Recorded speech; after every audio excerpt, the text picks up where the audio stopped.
पोखर थाना क्षेत्र के जामाडोवा आलमनगर के रहने वाला रुखसाना परवीन ने पड़ोस के रहने वाले कमर इकबाल उर्फ बिट्टू पर अपने घर के सामने खड़ी कार संख्या JH10AQ7235 अपने सहयोगी के साथ मिलकर क्षतिग्रस्त करने का शिकायत शुक्रवार 15 जुलाई को जोड़ा पोखर थाना में किया। कहा गया कि गुरुवार 14 जुलाई की देर रात मेरे घर पर हमला हुआ, जिसमें मेरे कार का शीशा तोड़ा गया, दरवाजे में जोर जोर से लात मारी गई, जो पास के लगे CCTV में कैद हुआ।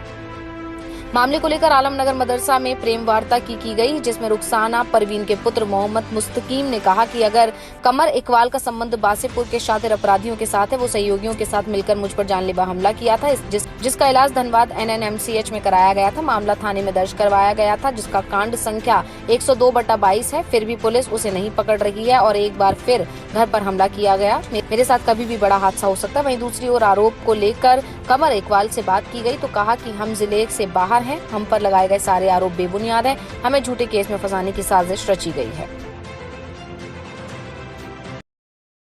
प्रभारी को उसी समय फोन किया, सर हमारे गाड़ी पर मेरे ऊपर मैंने घर के ऊपर हमला हुआ था, अभी मेरा गाड़ी को भी चकनाचूर कर दिया। फिर उसके बाद 25/4/2022 को मेरे ऊपर जानलेवा हमला हुआ था। घर घुस के मेरे दोनों भाई को माँ को मारा गया था और उस पर ग्रेवियस इंजरी है। हमने थाना को जाके एट अ टाइम कंप्लेन किया, उन्होंने इंजरी काटा चासनाला का। चासनाला से हमने PMCH गया, PMCH से ग्रेवियस इंजरी देखते हुए रिम्स रेफ़र कर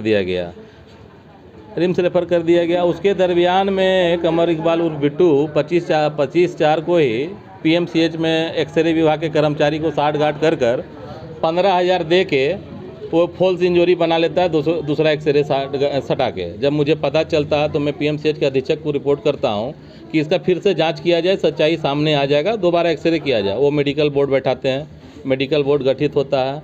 7/6 को मेडिकल बोर्ड गठित कर IU के द्वारा उसको बुलाया जाता है कि उसको लेकर आइए, डॉक्टर के सामने उसका एक्सरे किया जाएगा, लेकिन अपराधी नहीं आता है। इससे साफ सा जाहिर हो रहा है ना कि अपराधी साठ गांठ से अपना केस को मजबूत कर मेरा केस को झूठा करना चाह रहा। अभी फिलहाल क्या घटना घटी? अभी फिलहाल घटना है 15 आज 2 बजे रात का मेरे दरवाजा में लात मुक्का डंडा से मारा गया। बोला हम कमर इकबाल वासिर इकबाल बोल रहे हैं, तुम दरवाज़ा खोलो और केस कंप्रोमाइज़ करेगा या नहीं करेगा, नहीं तो अंजाम बुरा होगा। तो हम भयभीत हो गए, दरवाज़ा नहीं खोले हम लोग। उसके बाद हम लोग जब थाना सुबह बोले थाना को इन्फॉर्म करेंगे। जब थाना हम लोग निकले तो देखें मेरी गाड़ी स्विफ्ट क्षतिग्रस्त है वहाँ पे। तो मैंने बड़ा बाबू को कॉल करके बोला सर मेरे गाड़ी पे ऐसा हमला हुआ, मेरे घर पे भी लात मुक्का मारा गया था, मेरे गाड़ी पर भी क्षतिग्रस्त किया हुआ। बोला ठीक है मैं भेजता हूँ फोर्स। उसके बाद पदाधिकारी आए, देखें ओके, फ़ोटो वगैरह करके लेके गए।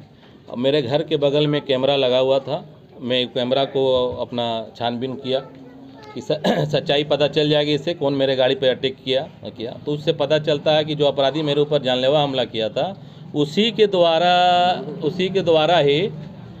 द्वारा ही मेरे गाड़ी को तोड़ा जा रहा, तोड़ के भागा जा रहा।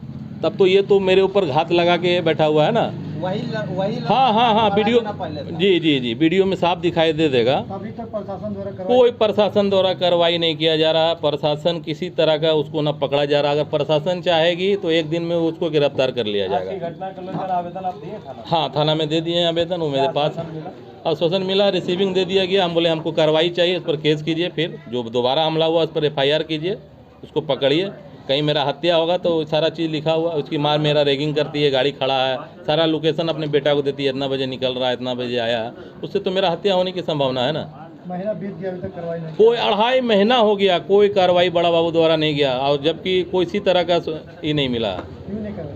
अब क्या पता, बड़ा बाबू ही बताएंगे कार्रवाई अब तक क्यों नहीं। बस बोलते हैं कल पकड़ लेंगे, कल पकड़ लेने के कारण 2.5 महीना बीत गया। आपने बोला कि इन्फॉर्मेशन पहले? हाँ मेरा फर्स्ट